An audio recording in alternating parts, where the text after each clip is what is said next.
fucking posted on Twitter. Whoops. I posted the link on Twitter though. Like not you the link, did? but like the we're streaming to Twitter.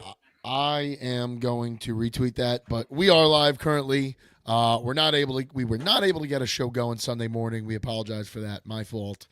And here we are now. We're recapping. We are recapping week 17. It's Hell in of the a week. books. Couple good games. week 17. Let me tell you. Jerry, Jets, why don't man. you get us started while I am doing the Twitter work here? Yeah, so those Jets. No, I'm kidding. A couple good games, like I said. We had the Bengals Broncos and I don't want to call it a shootout, but that was an overtime thriller. I didn't watch last night's game. I was watching the Fish concert because I'm a hippie. But last night's game was pretty good. As TJ in the comments saying, big win, wild week.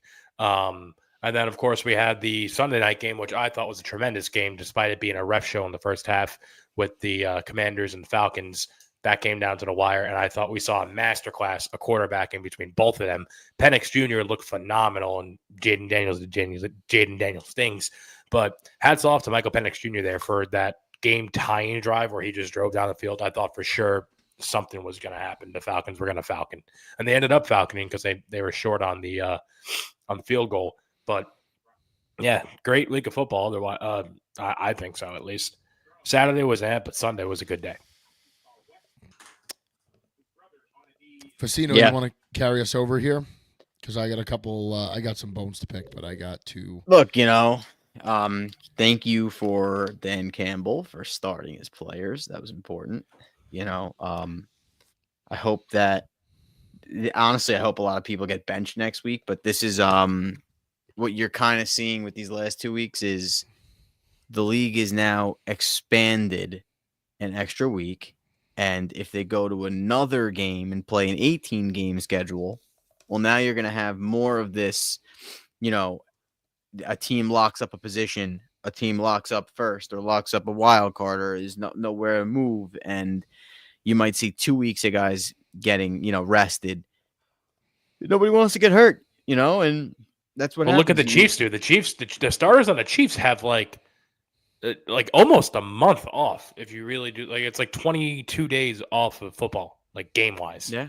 Because they're not going to play this week. They have a bye in the first round, and then they go into the second round. That's literally that's almost like 20 days away. 3 weeks. Yeah, so you see now, you'll see next year, or I think it will happen next year, but let's say it doesn't. Let's say in 2 years from now, they go to that 18-game schedule with an extra bye week, and you play through February. I think that schedule is the ultimate perfect scenario for the NFL, but it's going to make week 17 and week 18 even more boring. I thought it was a good week of football. I think that, we've been waiting for the Giants to win a game like this. No team is so bad that they can't win ever. And you know what? As teams start really rooting for, their teams to lose, and then they get even more upset when they win. It just goes to show you that nobody's going to lose on purpose, and all these teams are good enough to win. And this, the NFL needs to adopt some sort of and I would be really harsh about it, really harsh, not like the NBA, not like the NHL. The NFL needs to adopt a lottery system for the draft, but literally remove those teams, anyone with the worst, this was my idea for a lottery system. Anyone from literally 15 and below. So that's basically just missing the playoffs. Okay. That's what I want. Anyone from 15 and below has the same chance at getting the first pick. The same chance. And that way, because Facino, you are right to a degree. I wouldn't even say to a degree. You're right in that teams are better off once you realize, you're not going to the playoffs and it's a disaster. You're better off just losing, right? You're better off not playing these players. The guys that are hurt, sit them, all of that shit. Because you're kind of fucking yourself if you need that. If you're a team like the Giants fuck themselves by winning, and I think that's silly because the point of this is winning, right? Guys are still out here trying to earn paychecks. They're trying, most of these guys on most of these teams are on 1 to 2 year deals, right? Outside of the big name players, outside of the first round picks, the second round picks, these guys are all on 1 to 2 year deals, and they're trying to get paid somewhere else. They're trying to get a starting job somewhere else. And it's a shame when you kind of look around the room here and half the room is checked out, and the coaches are being told by the front office to sit certain guys because they want the team to lose. Like, to me, it's just a shame. And I think you could remove all of that if you basically tell everyone, doesn't matter if you're the worst team in the league. Doesn't matter if you just missed the playoffs. Everyone's got the same exact shot at getting the next quarterback, or getting a chance to get the next quarterback, or getting a chance to get the next best pass rusher. And I think by doing that, you've got teams that really bust their ass in week 17, week 18. And now how Because many teams there's no incentive for losing. How many teams would be in that situation? I mean, you'd have the Browns in that situation. You'd have a lot of teams. You'd have the whole AFC South in that situation. Like, everyone, half the league, anyone that's not gearing up to go to the playoffs that would be them. And so there is zero incentive to lose. I've thought about this, and I just think it can't work. It could work. The problem is, if you are a team that finished, 6-11 or 7-10, right, and you do win in the lottery or whatever, get the first pick, right? What are you going to do if you have a quarterback? You could take the best left tackle, and you could solidify your offensive line for 10 years. You're going to take the King's ransom. Right, okay. And the problem with that is that team was, right there, and they were right there. They almost made the playoffs. Maybe they were 2 games back of making the playoffs, and now all of a sudden they are completely set for the future. As if okay, but how is it right and fair? Especially, like, let's say you're a team, I don't know, like the Bengals, right? That needs certain teams to lose so you could get in, and the team that you're kind of competing against is playing against a team that checked out because the team's tanking. Right, like, that sucks. That sucks, and I think we need to create a system where losing is not incentivized. I understand the theory behind the NFL draft and the way it was set up 100 years ago. I get it. I support it. I think it's in an ideal world, it's a good plan, right? If you're the worst team in the league, you get the best pick, or you get basically no one in your way to get the best pick, and that should help propel your rebuild. And I would agree with that, but unfortunately, it's manipulated today. And you've got teams that have one win in October basically saying, shut it down. Shut it down because we need a quarterback. Shut it down. And how is that fun?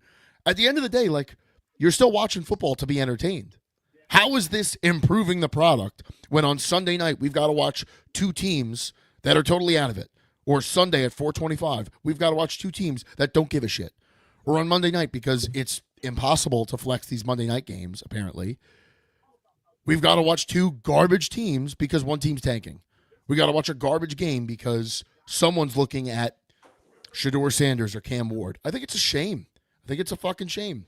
That being It's said, not improving the product. I know that we're shitting on all over the Giants and everything a little bit before. I think this is a day that Giants fans are going to look back on and be thankful of. I don't think Shedeur Sanders will be good in New York. I think he would turtle under the scrutiny of the media, not to mention his father will probably get involved, and that will be a whole mess. I think the Giants dodged a bullet. And obviously you want that 1-1 pick. There's no 2 ways about that. But now they're dropping down behind the Titans who need a quarterback. I think the Browns are below them. They need a quarterback. There's a handful of teams ahead of them who need quarterbacks. They might be able to pick up Cam Ward. I don't know what the deal is going to be with him.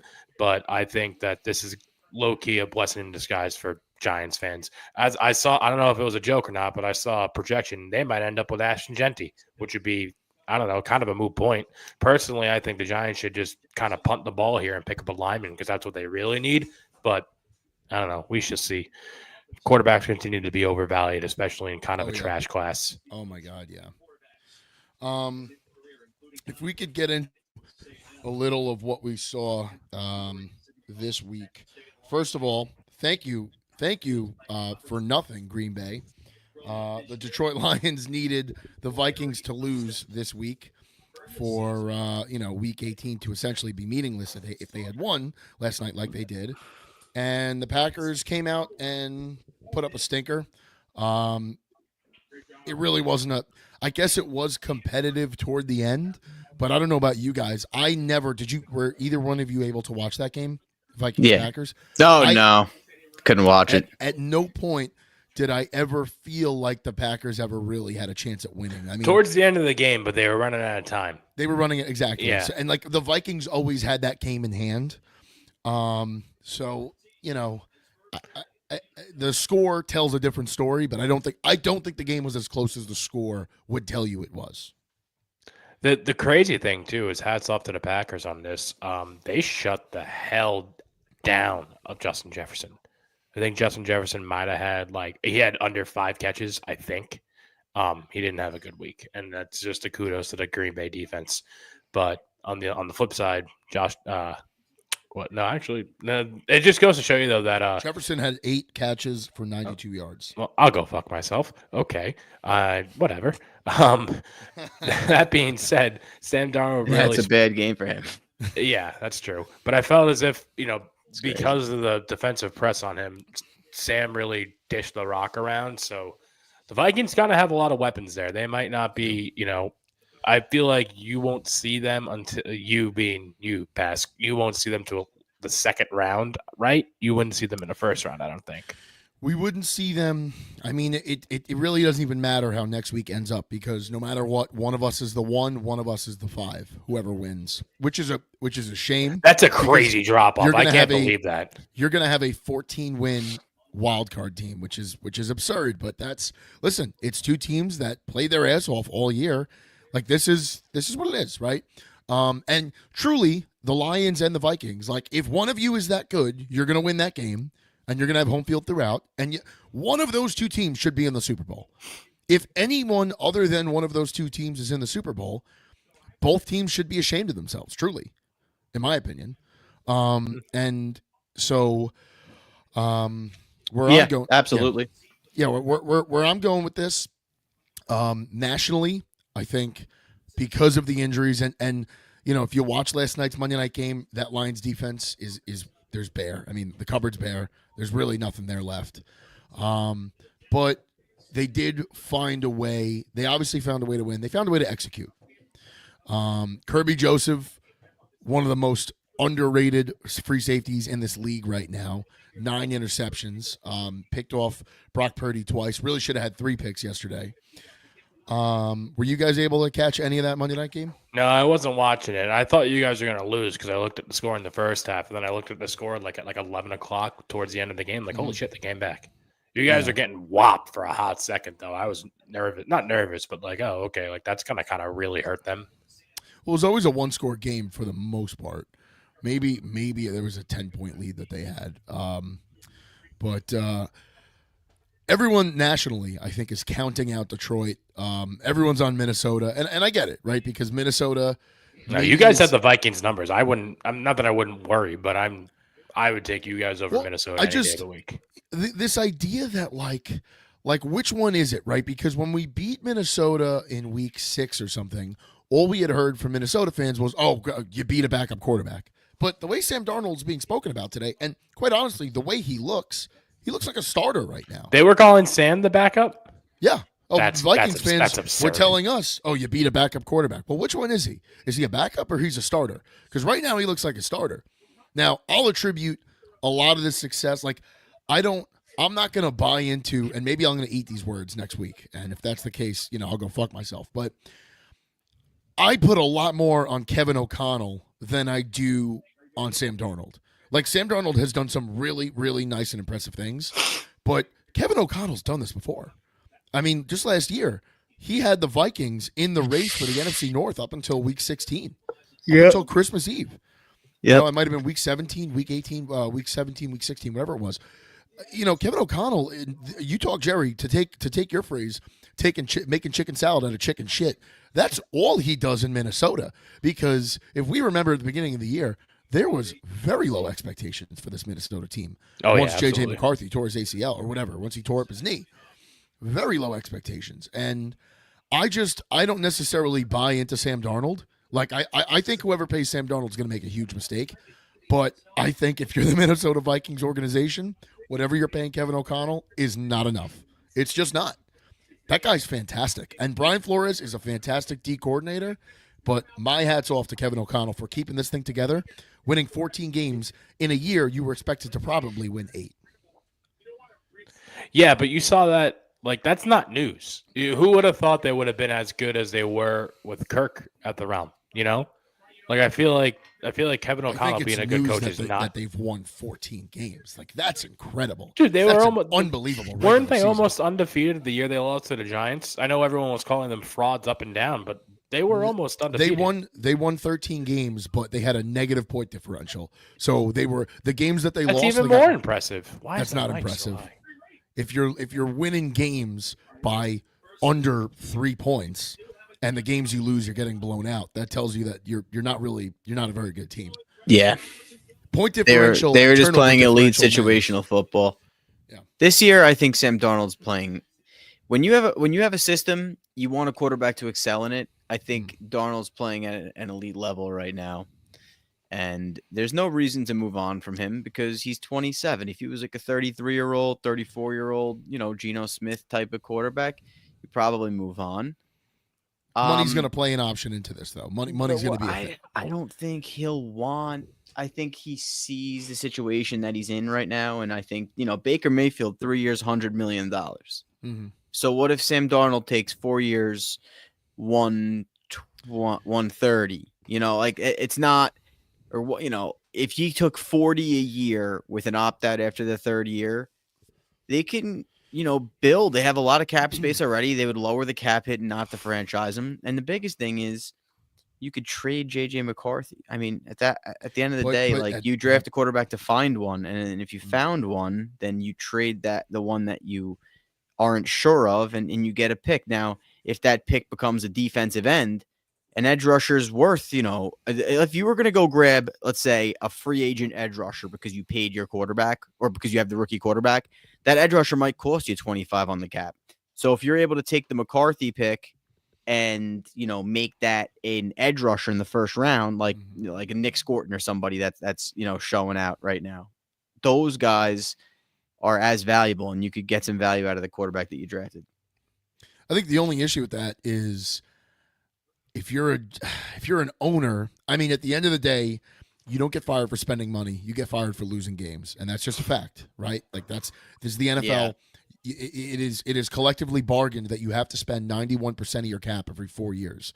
So the idea of saving money, there is none of that. You've got to spend money pretty much every year. You could have 1 year where you're under a bit, but you've got to spend your money.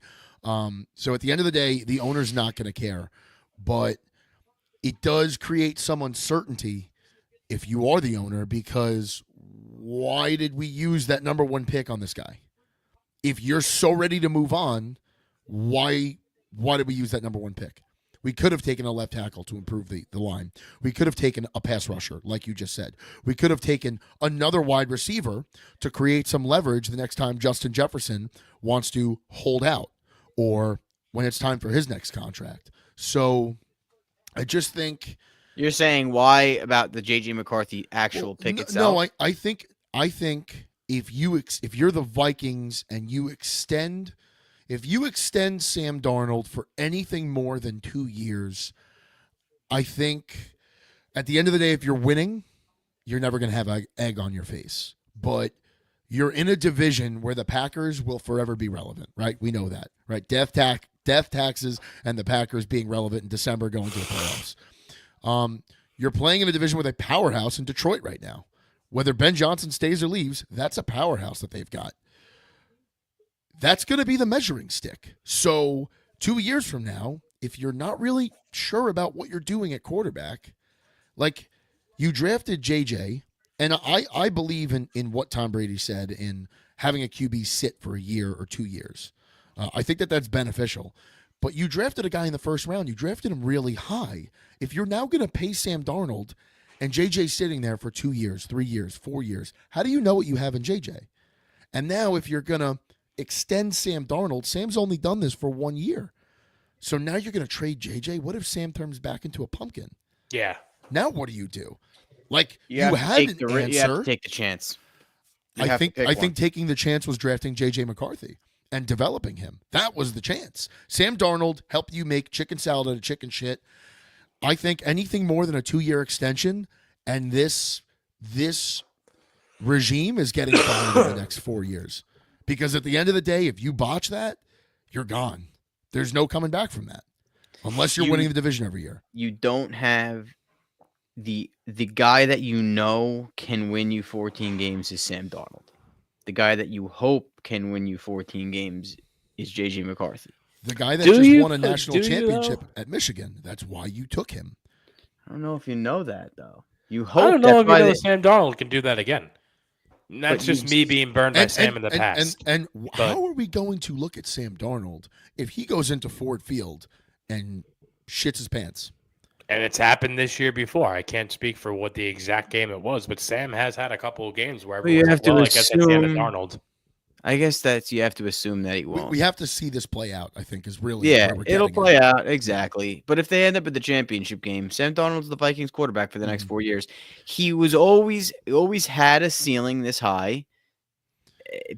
Everybody knew that. You know, at USC, I knew that the ceiling could be this high, but I never expected him to reach it, and now he has.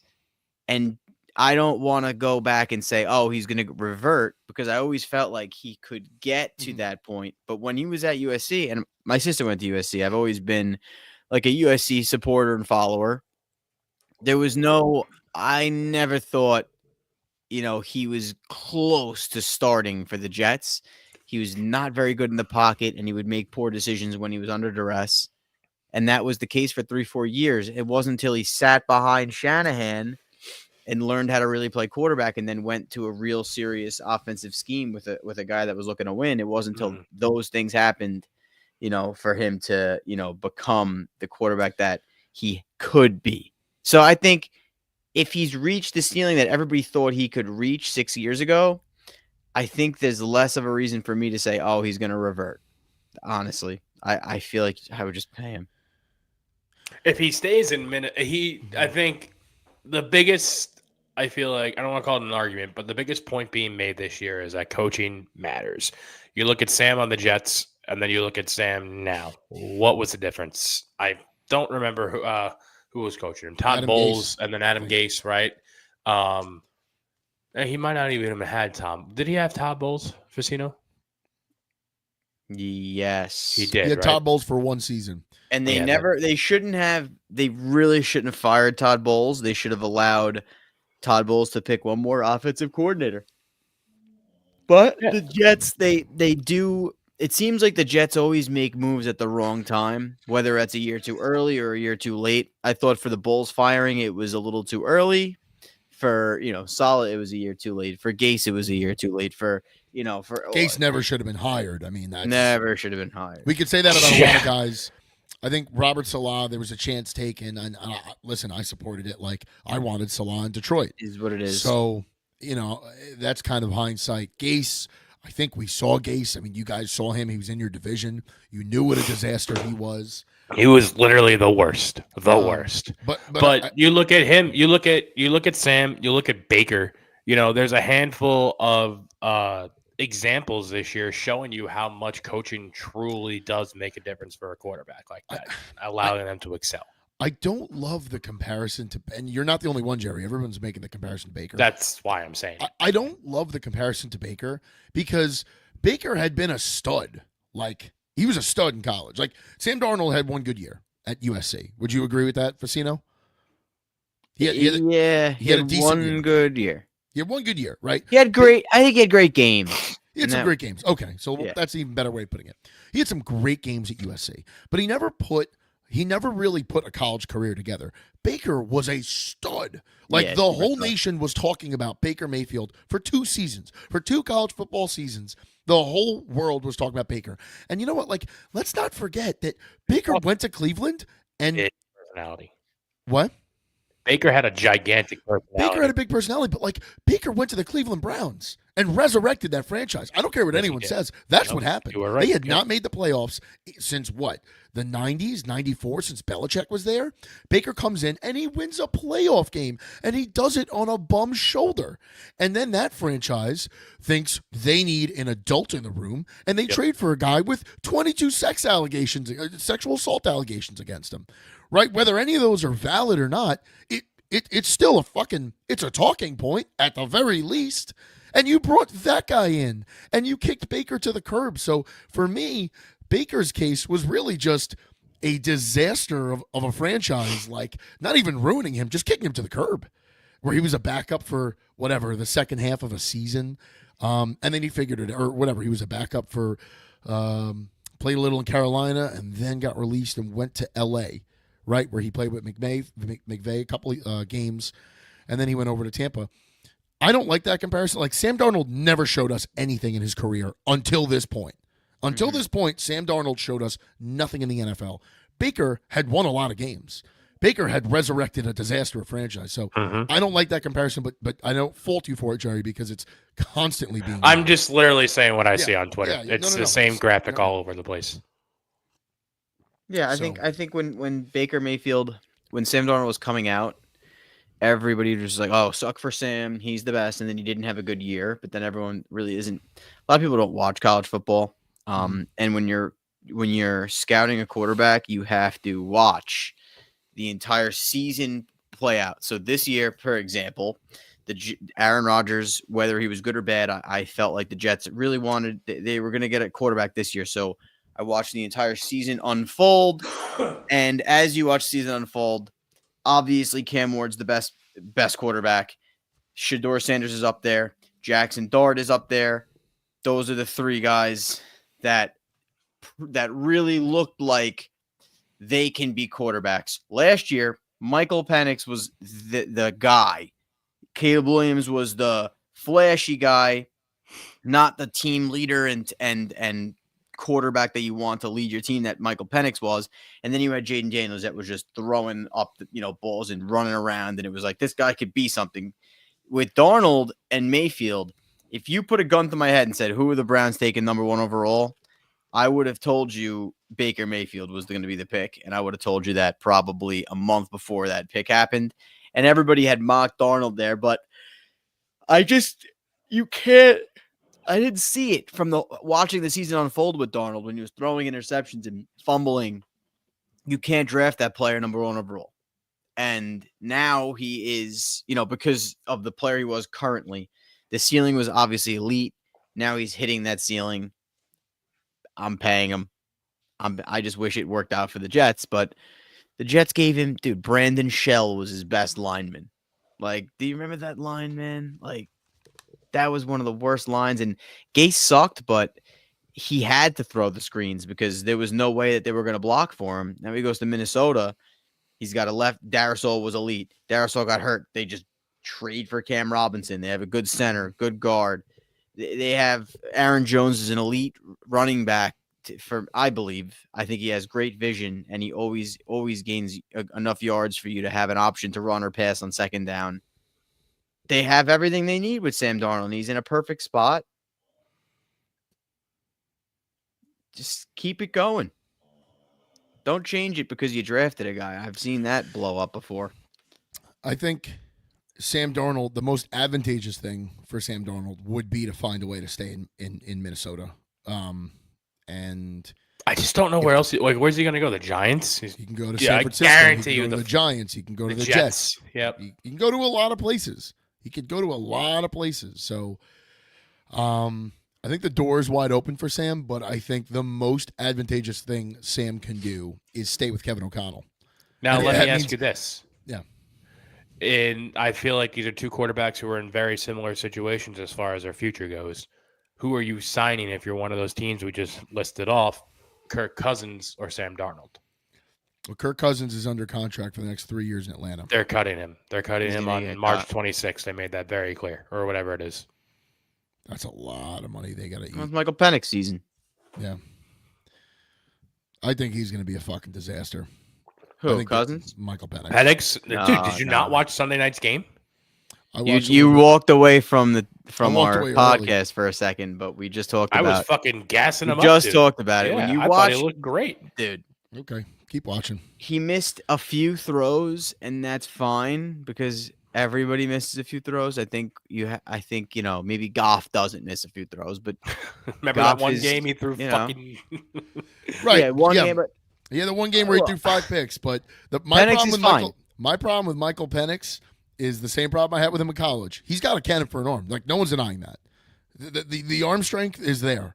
But I think in today's NFL, arm strength is like the 7th or 8th thing I'm concerned with. Truthfully. Yeah, I want to see you rocket the ball in there, no doubt about it. But like, how many times a game is a guy wide open down the field 70 yards, 40 yards, 30 yards? It doesn't happen. It happens once. In college, it happens over and over and over and over again, and that's why Michael Penix looks so good. I want to see what you look like in those short, intermediate throws. Not short, but I want to see how accurate you are hitting a guy 15, 20 yards down the field. And to me, that is what scares the living shit out of me with Michael Penix. When I see a guy running a flat and the ball ends up on the sideline and there's no one around him, that's not good. I don't like that. When a guy's running those windows in the NFL, the windows in college are much bigger because the cornerbacks are not that big. They're not that good. They're not that fast. In the NFL, those windows to get the ball in there are tight. We all know this. Accuracy is everything as a quarterback. It's much more than arm strength. Much more. Tom Brady, at no point when you ever watched Tom Brady did you say, my God, that guy's got the best arm I've ever seen. At no point when you watch Aaron Rodgers did you say he's got the best arm in the NFL. No, but what did Aaron have? Aaron had accuracy. He had precision. He could hit you on the run. That's where he killed you. Michael Penix, I just don't see that. And it's early. It's 1 year in. He's only really started, this is his first game he started. He's come into a game before. This is the first game he started. So we'll see, but I think 3 years, 2 years down the road, they're going to be looking for a new quarterback too. I think so. He was severely overdrafted. The guy did nothing at Indiana. And I thought he was underdrafted. You would have taken him before J.J. McCarthy? Did he not go in the first round? I thought he went in the first round. You would have taken him over Caleb Williams? If I was at number, yeah. He was drafted. Michael Penix was drafted, 10? I would have took him probably 2. I think that's couldn't disagree more. Now, if you want to argue Daniels hindsight, Jaden Daniels, I would have took him 3. But I had him. But wait a minute. How was Jaden Daniels hindsight? Explain that. I'm sorry. The guy won the Heisman. Michael Penix on my big board was the 3rd quarterback on my big board. So I would have taken him if I was the Patriots over Drake May, and I will stick by that because we haven't seen these guys for more than 3 months, and I thought Michael Penix was better in college. So, that's what I'm going to go by. And I thought we were saying this, Matt, earlier.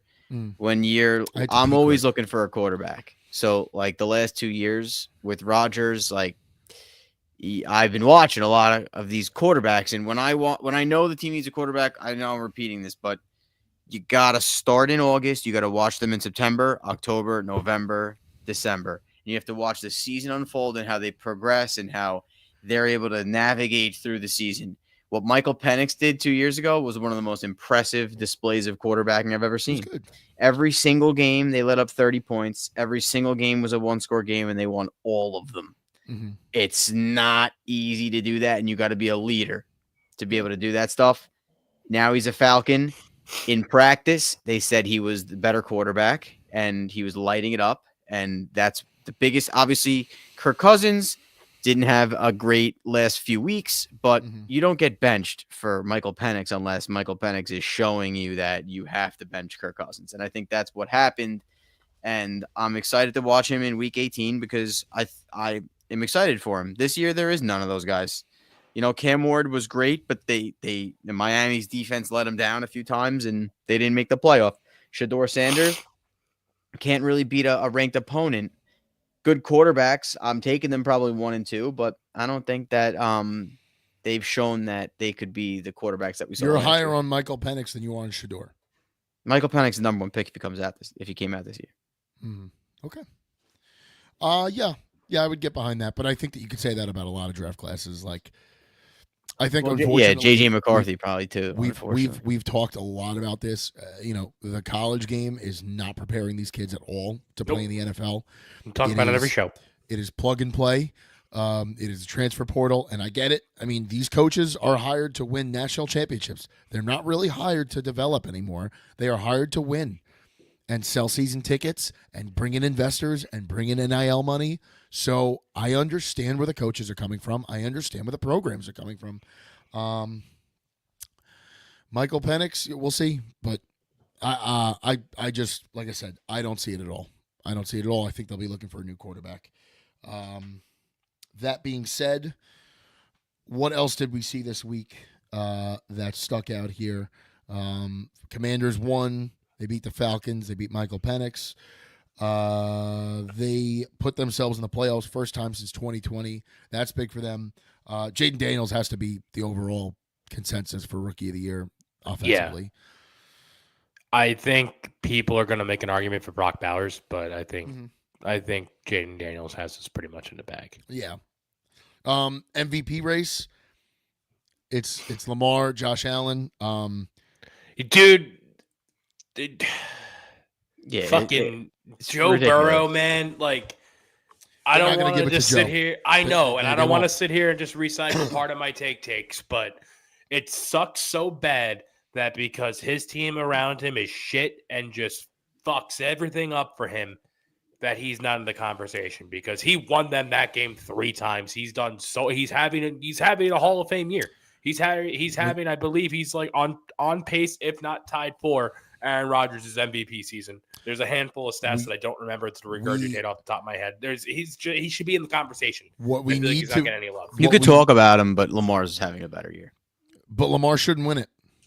Lamar shouldn't win it. Lamar, look. If Lamar, we're talking, only reason he's not It's winning most it valuable is player, because not he most won it valuable member of a last team year. who's really good. okay, but that's the way it's been treated. I Like, know. if we're truly talking about the MVP of the NFL, it should be Saquon Barkley Yes. and nobody else. Saquon Nobody Barkley. I can get if- down with that. If he goes out and rushes for 100 yards on Sunday and dude. gets 2,100, he should be the MVP. He could sit. He could sit Sunday if he wants to because the job is done. They are the 2 seed. He is the reason they are the 2 seed. Is it a good line? Yeah, it's a very good line. Some people would say it's the best line in football. Jalen Hurts is not having a great season. I think Lamar's having the best season of all time, though. No, I don't. He's Definitely got don't. 40 and 4 with 900 rushing yards. I think I need you to He's be a turned the little bit ball realistic. over 10 times this year. Or 9 times this year. You cannot ignore the fumbles. Well, then You I mean, cannot any ignore the quarterback. fumbles. Then Rodgers having the 5 picks and 7 picks. Those are all 12 turnover seasons too. Then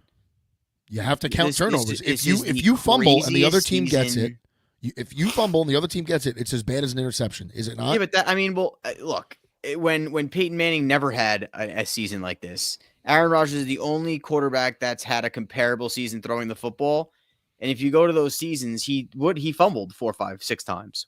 So I mean, I think this, and plus, when Rodgers was throwing for 4,000, 40 and 5, he wasn't running for 900 yards. No. Not only that, he's opening up the running game for his running back to be a 1,900-yard rusher. I'm just This going is off. never going to be seen again. I'm just going off the way the voters have voted, and the way that they voted. Josh Allen should win it, and I'm not saying well, that Josh Josh Allen- Allen's the he MVP. deserved it. He 100% deserved Not it. saying, but I don't think he He deserves deserves it if Lamar didn't exist. He absolutely think- deserves it, and he'll get it because Lamar won it last year. And it's sad. It is what it is. I think Saquon Barkley is even more important to that team than anyone we've mentioned. If you remove Saquon from the Eagles, they're one and done. Like, if God forbid something happens to say, and knock on wood here, right? Something happens to Saquon in the next week, the Eagles will be one and done. One and done, and it's not That's close. that's the conversation being had right now. Is do you play him to let him get to beat Dickerson's record at that risk? I don't play him because what's the record? Are we worried about records, or we're worried Yeah, about winning a Super Bowl? I'd play him. you And- know it, dude. It's about me, not thee. And it's a 17th game. Like, Derek Dickerson did not get a chance to. And I guess you could argue the same That's thing when semantics. O.J. It's- Simpson. exactly. Okay, You got to but go by it's- rushing attempts. How I many mean, listen, rushing attempts did he have? I'm not. Actually, I'm not even interested gonna in say it. How many rushing attempts did O.J. Simpson have when he broke the record? And how many did Eric Dickerson have? O.J. Because- Simpson playing in Buffalo on a disgusting field that was basically mud each week. For me, the most impressive rushing season of all time. 332. Oh, let me ask you this: if you guys have any idea, because I was talking about this in my group chat, because we like to gas up the juice. We think he, personal whatever aside, we think he's a tremendous running back. Did they have bye weeks back then? No. They didn't. No. No, they didn't. Yeah, okay. So we were talking about it and how like the NFL is working so hard to erase OJ's history and whatnot. And I'm like, yeah, he didn't. It only took him 3 more games than OJ or whatever. And they're like, no, it only took him 2. And I'm like, what do you mean? And then we went into like the bye conversation. So we weren't sure if they had buys in the 70s. So good to know. So here's the deal.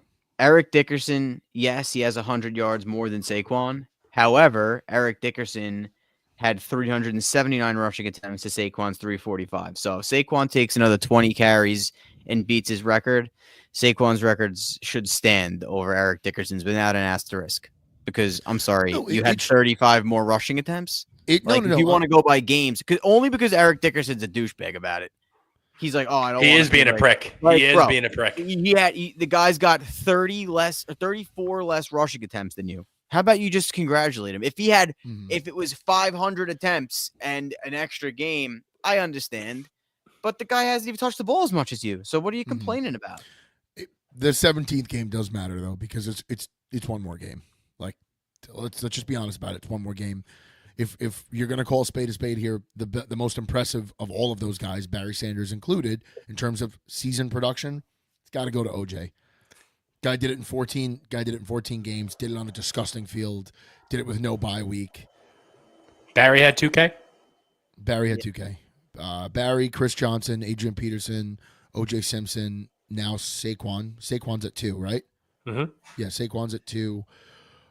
Did I say Chris Johnson? Yep. Chris Johnson. Someone did it recently. Derrick Henry did it.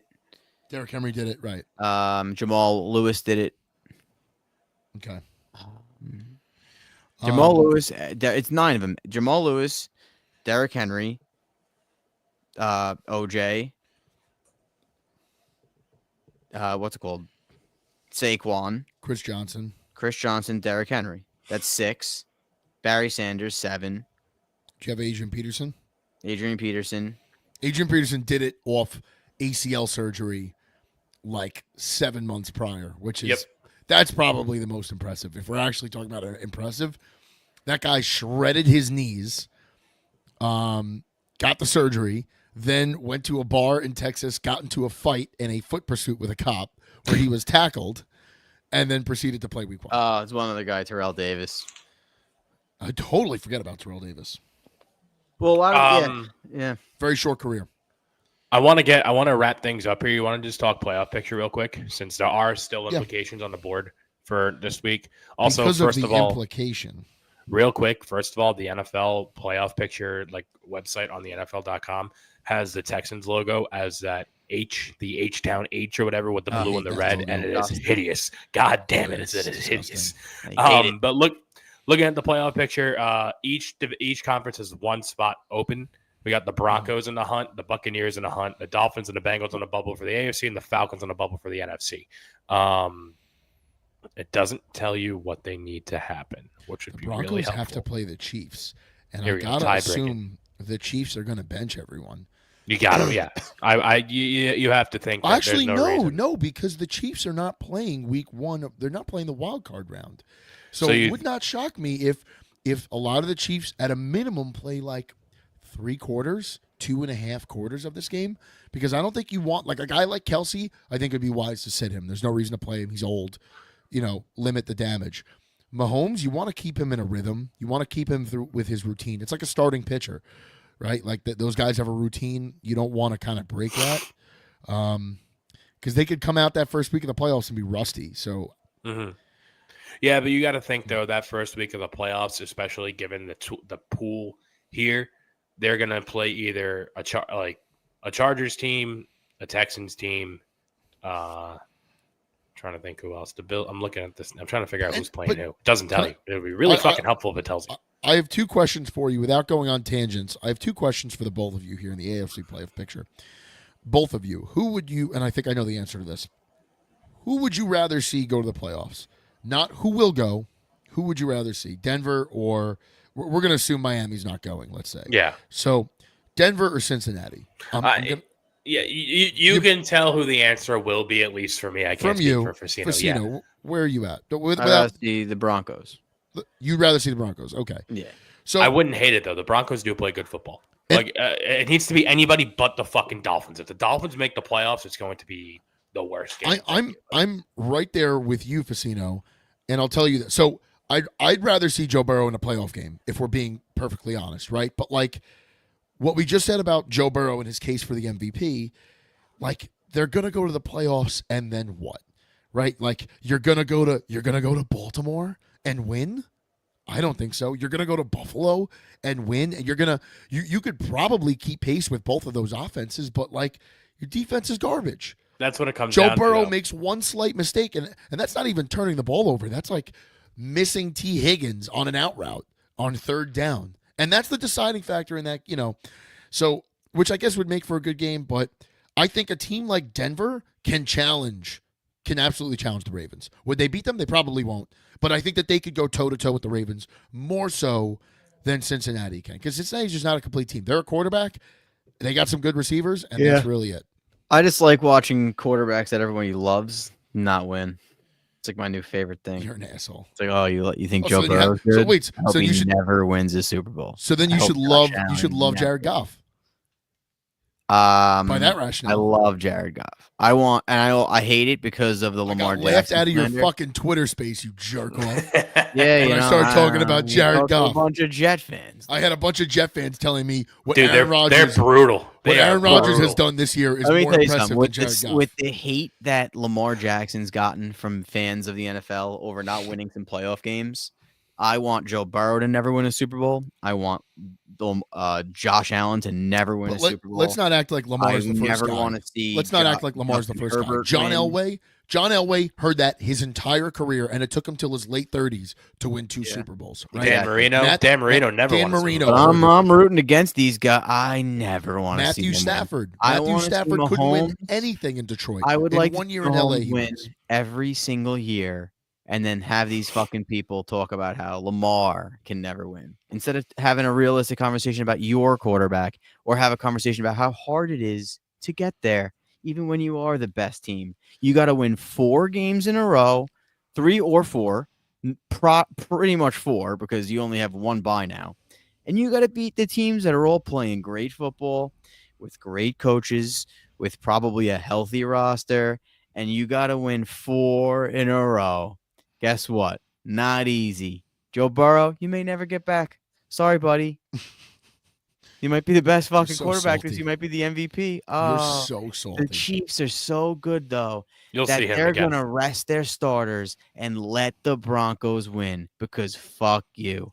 That's the best part of the Chiefs running running the league. They're going to run the league, and they're going to dictate how they run the league. And Joe Burrow, you're going to be sitting on the couch in January. Sorry. You'll see him again. Probably win another one. And we're all going to have to sit there and watch the fucking red and yellow confetti like we watched the fucking red, white, and blue confetti 6 out of 18 years. I think that there are a couple NFC teams that are going to have something to say about that. And then you know what else we're going to do, Matt? You know what? Let's not count. You're counting out Buffalo like they're slouches, man. Buffalo, I hope they never make it. This is the year. This is the year. Buffalo's got a chance to walk This in. is the year. Ceiling interception, and they walk off the field and they go, "We never were going to win anyway. We were never going to have." Let's have everybody makes excuses. Let's have a good friendly wager here. Let's have a nice friendly wager here on, because it's inevitable at some point in the playoffs. The Bills and the Chiefs will meet. Actually, maybe it isn't inevitable because it might be the Ravens and the Chiefs. But if and when the Bills and the Chiefs meet in the playoffs, I think we should have a nice friendly wager here on if you're right. I don't think the Bills are going to get to the Chiefs, though. I strongly disagree with you there. How are the Bills going to get past the Ravens? Oh, how They're- are the they're good- Ravens they're- getting past the Bills is the better. Yeah, is the how- Because how the about Bill, that? because the Yes. Bills and the Ravens had the same opportunity to go get Derrick Henry, and the Bills didn't offer him did. a contract. They did. James Cook is playing perfectly. James- James Cook is playing at a level of Derrick You Henry want right the now. 185-pound running Oh, back to have a better game than Derrick Henry in 20-degree weather? Derrick Henry's gonna fucking run Oh, all over those. I know guys. you don't gamble And the anymore, Ravens but are would built you to stop would the you care to run. wager on that? Well, the last time the Ravens and the Bills played, the Ravens won by 25 points, and that was a few months ago. Mm-hmm. That is And true. Josh Allen, I'm sorry. But that shouldn't matter in the playoffs because the last time the Bills and the Chiefs met in the regular season, How many the Bills Super beat Bowls did them. Jim Kelly win? Okay. 0. And how many Super Bowls have the Bills won in their franchise history? 0. And how many are they going to win this year? I think it's going to be 0. And how many Super Bowls does Lamar Jackson have? We will see. But that's the debate. Oh, And he'll have probably one. And you know why? Because the Ravens went out and they got Derrick Henry. And that's how you win games in January, by getting a 240-pound running back and taking it out of your quarterback's hands. Because a quarterback, if the guy has to throw it 40 times a game, the average record for a quarterback throwing it 40 times a game is 500. You don't want to throw it. Jimmy Garoppolo didn't have to throw it. Lions and Ravens meet in the Super Bowl. Who are you rooting for? You're an asshole. You're a fucking asshole. It's I have unfair. to. I have to. Lamar's my boy. I have to. It's in my Twitter handle. Look, I mean, I'm a look, Ravens fan I now. wouldn't really, I wouldn't care. I think the Lions really deserve the Super Bowl. I think the Lions fans deserve the Super Bowl more than the Ravens fans. Whether I want Lamar to win his first Super Bowl or not, I think that people that have been rooting for a team for 60 years deserve a Super Bowl, not a team that won in 2013. So The only reason you're onto something here is, I mean, again, I see all these things, but I can never remember the actual statistics of them. I believe this is a Ravens year. They win like every X amount of years, and I think this is like in that window. Could also be making that up. I wish Will The Hickey was sad here. part for the Lions is that the Lions should be like the obvious Super Bowl favorite this year, and it's like The injuries unbelievable, just man. killed them. Yeah, like if the Lions and the Ravens got to the Super Bowl, I think that the Lions always have a chance because they're going to score 35 points, but it's like I don't know how they're going to stop the Ravens. I'd much rather see the Bills if I was the Lions, because No, at I'd least mu- I'd much- at least so the much running rather see back's the Ravens. 185 pounds. So much rather see the Ravens. Josh Allen carved us up. I think we could get Lamar to make a mistake. I don't Yeah, know that but we can you've get Josh seen Allen that to make a already. mistake. It's easier to stop somebody once you've seen them once than it Mhm. is. Like normally a team doesn't go like Mhm. 2-0. Normally it's splits. So like with the Ravens, you haven't seen the Ravens yet. With the Bills, you saw the Bills, and you can score on the Bills. So now you have to say, I mean, look, I know why the Lions needed to just sit and cover 3 the entire game and let Josh Allen try to beat them. They just didn't have, they probably got to pick up Ngakoue or something just to get one more guy that can get after the quarterback. I think for the playoffs would be nice. I don't know. I'm excited for the Lions. I think that I love Ben Johnson. I hope he's a Jaguar. I really hope he goes to the Jags. People are talking about him to Chicago. I think that would be a He'll- fucking He'll disaster. never do it.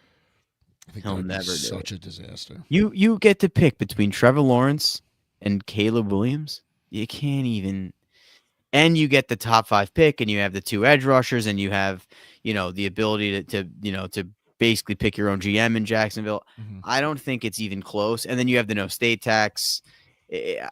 I don't even know how Ben Johnson would even entertain the Bears over the Jaguars. But I mean, who knows? Who knows? Maybe he likes it up north. All right. We got anything else here? I Jerry, don't I think know so. we Boise held you State up. tonight. No, it's all good. Hopefully, Genty goes for 200 yards tonight. What are the NCAA games tonight? It's just Boise and Texas Penn plays State. tomorrow. 1. Doesn't Penn State play tonight? Penn State, Boise. And everybody Oh, loves Penn State. No, I love because Boise. they won I'm on because they Boise. won the fucking Oh, home let's game. go. I Boise really want State Boise. plus 380. Give me Oh. that. I might sprinkle. It might be a sucker's bet, but I might sprinkle. How many? Plus 380. It's a 13. Boise State has the best player in the country. Yeah, fuck James Franklin in big games. I'm taking James whatever I have Franklin. left on FanDuel and putting it on Boise State It'll right be- now. I hope they win, man. Anyway, All right. Happy New Year. Happy New Yeah. Year, everyone. And We'll see we you absolutely Sunday, should maybe. be back on right? Sunday. Yes. Yeah, yes, we yes. should. Yeah, cool. So baby prep stuff I had to get done Sunday, so that took some precedent. I apologize, boys. Hell yeah, baby. That's all good. Nice. We will see you on Sunday. Thank you all for tuning in. Let's go Lions. Peace. Let's go Boise State. Let's go.